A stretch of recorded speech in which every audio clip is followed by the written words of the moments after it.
your boy Oscino Fly back on another review, and on our last Netflix Black Shows lead that was coming out, that whole list, we finally get to the last one that I am going to review for you today, and that is One on One. My, what a journey has this been.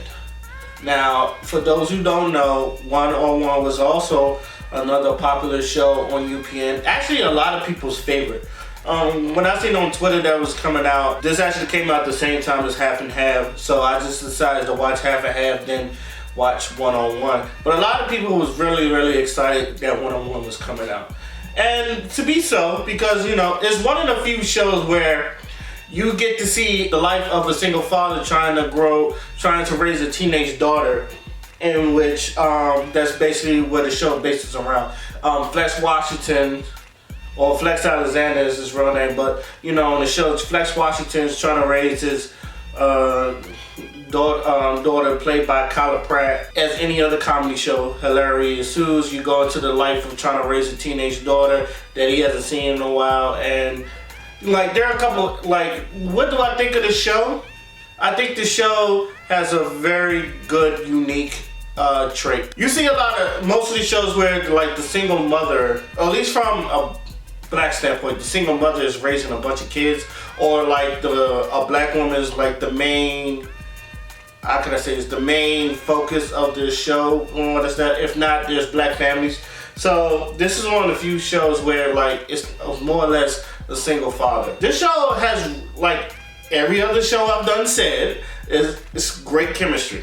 And you can tell there's a lot of great chemistry in there in the show, especially between Flex and Brianna, or you know, Flex and Kyla Pratt, however you want to say that. There's definitely chemistry between Brianna and Spirit, or you know, played by Cicely, and then you know, my man Robert Rashad. Y'all know him from this show as Arnez, but I know him as Bobby from Cousin Skeeter, and he is always Bobby from Cousin Skeeter. Even when he was on this show, I was like, oh snap, that's Bobby from Cousin Skeeter. He will always be Cousin Skeeter. He will always be Bobby to me. There's a lot of good chemistry in this show. There's a lot of good, hilarious moments in there. I think, actually, the funniest person on there is, in my opinion, is actually Spirit. I think played by Cicely. I think Spirit was really the, I don't want to say the glue, but you know, there's always been that sidekick person that's, you know, always supposed to be the comic relief. You know this comic relief, and it should be Kelly Perrine, in which he is funny in there. But in my opinion, I think Spirit was a better comedy relief, and she had that perfect balance of, you know, being that sidekick and all that other stuff. One thing I would say though, they really did her dirty. Like, that's a beautiful chick. She deserved a man, but her wigs was trash. I'm not gonna lie to you, her wigs were definitely trash. But I'm not a big fan of wigs, so that's just me saying that. But then again, it's a lot of, you know, this is like the early 2000s, so I'm pretty sure a lot of wigs was trash back then. But I thought she was always the standout, and I thought she really played her well as, you know, Brianna's best friend and all that other stuff. I felt like she played that role very, very well, and like, props to her. I was actually sad to see that she was not on the final season. Out of her, like, she was very amusing. Robert Rashad, or Arnez in the show, I'm not gonna lie, I don't like him playing the dumb guy. And maybe because I watched him as Bobby as Cousin Skeeter, I thought he, you know, he was a perfect, when it came to Bobby from Cousin Skeeter, like, if anybody watched Cousin Skeeter, y'all know what Cousin Skeeter is. Y'all remember his role in there. He was better on that show to me. It's not because of him, but like him playing the dumb guy, because he was kind of like the dumb guy in the show, but you know, he was cute to the ladies and all that other stuff, so that shit passed. But you know, it was really, I don't know, it like, I couldn't connect with him on that show for real. And it's not that he's a bad actor. I honestly think he's a great actor. But him being the dumb guy, it just didn't flow well for me. And it's probably because I watched him on Cousin Skeeter. But Kyla Pratt playing Brianna, I thought she was perfect for that. Kyla Pratt, I'm pretty sure like she was destined to have her own show, because you always saw Kyla Pratt on other shows, just like special guesting. She was like the bad child on the Parkers, or like some miscreant child or something like that. I've always saw her a lot, and then when she got her own show, it was like, yeah, it fits. And I think this is the perfect like role for her. She was, as far as characters go, a lot of them wasn't really stereotypes. Like Brianna was smart, but she wasn't nerdy. When she showed her intelligence, she really showed her intelligence. But when she was mischievous, she was very mischievous. But sometimes, like even her, she had her dumb moments too. So it was just like, I don't want to say she was a very mixed bag, but not to a mixed bag where she's like finding herself. It's more or less a mixed bag to like, you don't know what you're getting out of her, because she can be good, she can be the smart, and then she could be mischievous. But I think it works well because she did say she wanted to be an actress, and like the whole thing, she was trying to be an actress and go to LA. So as far as the show structure, it was based in Baltimore. Which is cool. Baltimore don't get a lot of love in most shows like that. So, me being from Maryland, Prince George's County though, I kind of thought that was okay. And like it had a good setting to it, but it really didn't like really tackle on Baltimore issues. This is more or less, I guess, the good side of Baltimore. Flex being a athlete turned sports commentator, I thought that was really good. Him trying to move up in the world as a sports reporter and a sports anchor and all that other stuff. I thought that was really good for him too.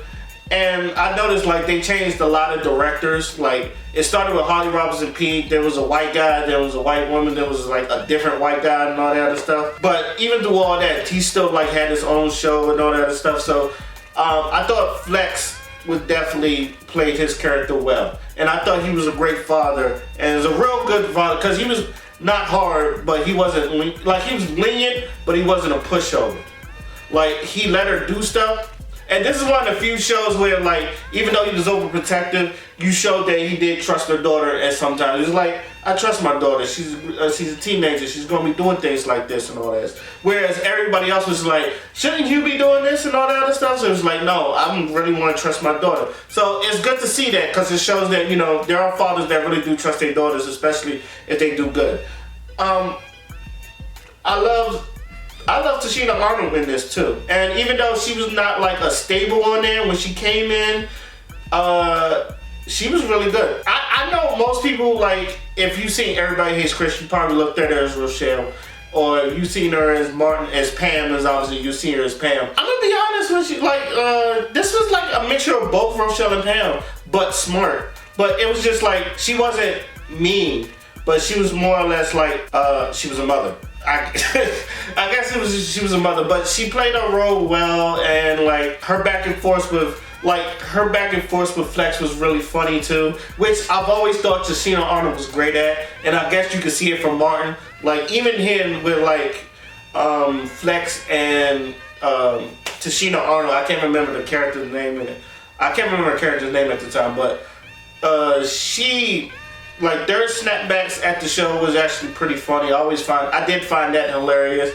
And like I said, they had really good chemistry too. It shows how well of an actor Tashina Arnold is, because I think she's a phenomenal actress, and like her comedic timing is just on point on there. Yeah, her comedic timing is on point, and like it just don't fail. The one problem I will say I had a problem with the show is the last season. I don't know how other people feel about the last season, but I don't want to call it one-on-one.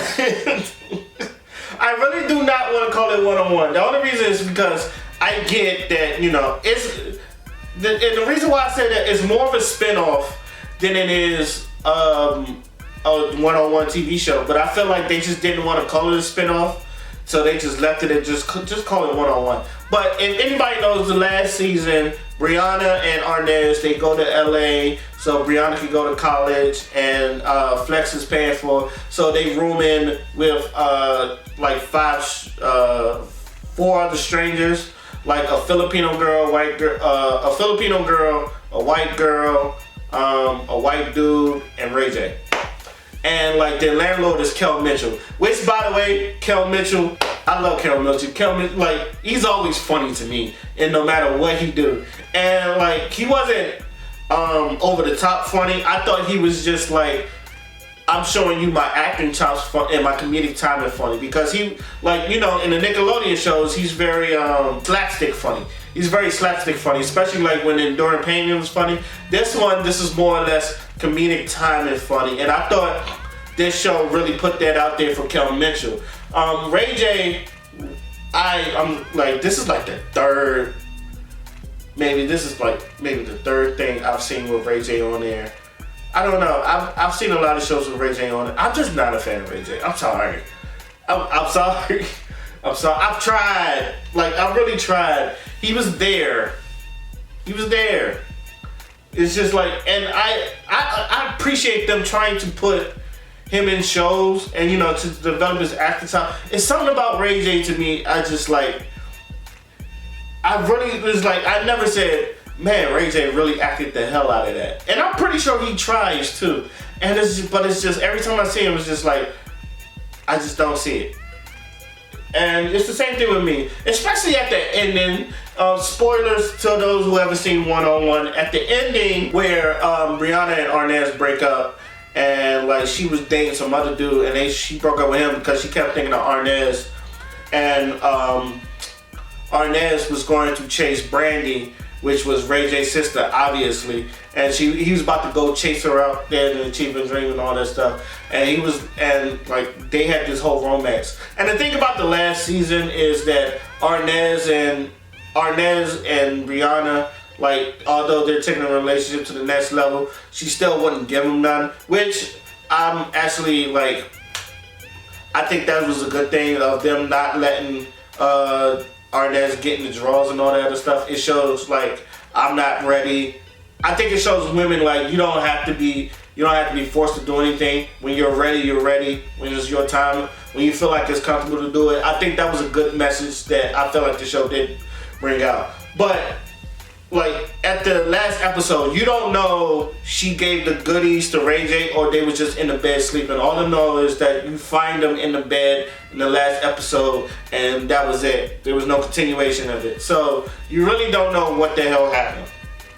So with that being said, I felt like that was forced. Well, at least that scene was forced, because throughout that whole show, they didn't have no connection, or it wasn't even no Ray J trying to steal Rihanna away from Arnaz. It was none of that. It was just like he just pecked a kiss on her. So I really didn't like that. That really felt forced to me.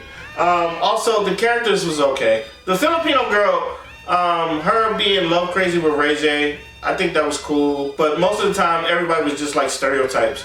Like the white girl, like she only date rich men, and the tall white boy was a photographer trying to get good shots. And even then, like his like last episode was stupid, because like he had a model figure and they was trying to make him be a model. He was like, oh no, I feel like I sell out to people and all that stuff. I thought that plot was stupid, but the last season was just there. Like Flex came through once in a while, but obviously he wasn't a mainstay. And I felt like even then, like Arnaz going to chase Brandy to like other countries and all that stuff, I thought that was kind of stupid as well. But that's just the last season. The first, like overall, 101 is really a good show, except for that last season. But I really do love the show. I really did love Cicely. I really wish like they brought her back for that. I really wish they brought her back for that one. In the last season. Marcus Houston was in there too, and like I thought he was really funny in there. And I know he had a spinoff. If I'm correct, they had a spinoff about that barbershop, because and I remember that, and they never really did nothing with it. I think they had a season or some shit like that, and the show never went nowhere. I remember them trying to do a spinoff with that. I don't remember Marcus Houston was on that show or not, but I know they was trying to do something with it. I think 101 is a great show to watch. It's a really good dynamic. It's a very different dynamic from what I've been reviewing, and I think it's something that a lot of people will remember. The theme song, I think the theme song is cheesy, but it also works. The theme song is like, it will get stuck on your head and all that stuff. So I'm pretty sure like everybody remember Kyla Pratt for this. And from what I hear, they're trying to do a reunion, or at least you know, a reboot for one-on-one. I'm not begging for it, but if they do it, I'll watch it. So give one-on-one a watch. I think this is probably the one everybody done watch, and it's a really good one to binge watch. So yeah, give one-on-one a shot. So, but let me know what y'all think of one-on-one for those that did watch it. Did you love it? Did you hate it? What did you think about it? And also, I don't know when I'm putting this video out, so I'm just saying this. Happy Thanksgiving to everybody. I hope everybody have a wonderful Thanksgiving. And eat a lot of turkey, eat a lot of food, and don't fuck up the mac and cheese. Till then, my name is Oscino Fly, and I'm out. Peace. Fancy ass man wear glove of rings, flying around town in a tub of wings. Found out how to make love to fiends. He mixing that fudge with the drug of dreams. She too teenage to have a drug of choice, but she fuck with that Royce like she love Detroit. She rolled. Pharaoh. Aha!